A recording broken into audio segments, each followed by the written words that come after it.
এই বর্জ্যগুলি যেন যত তাড়াতাড়ি সম্ভব, তো প্রশাসক মহোদয়রা আমাদের আশ্বাস করছেন যে তারা 12 ঘন্টার ভিতরেই মোটামুটি এটাকে ক্লিন করে পারবে।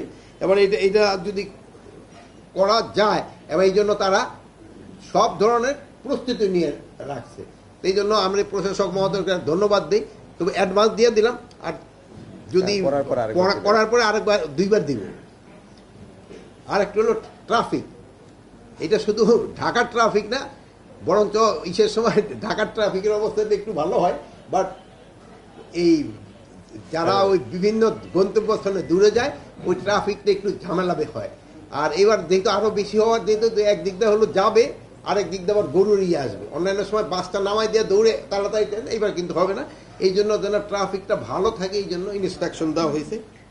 আরেকটা তো ছুটিতে যেসব লোকজন চলে যায় সেরকম কিন্তু একটা ঢাকা শহরের একটা নিরাপত্তারও একটা কিন্তু দেখা দেয়, যেহেতু অনেকে বাড়িটা করে তালা দিয়ে চলে গেল। এই জন্য তো আমাদের বাহিনীগুলি তো সজাগ থাকবেই, প্লাস আমরা প্রশাসক মহোদয়কে অনুরোধ করছি জনগণকে যেন সচেতন করে দেওয়া, তারাও গেলে যেন প্রপারভাবে রেখে যায়। তারপরে আবার তারা যেমন ইলেকট্রিসিটি এইগুলি যেন ঠিকঠাক মতো বন্ধ করে যায়, তা না হলে অনেক সময় আছে ইলেকট্রিসিটি ঝামেলা হইতে পারে, আগুন ঠাগুনের এইগুলির দিকে একটু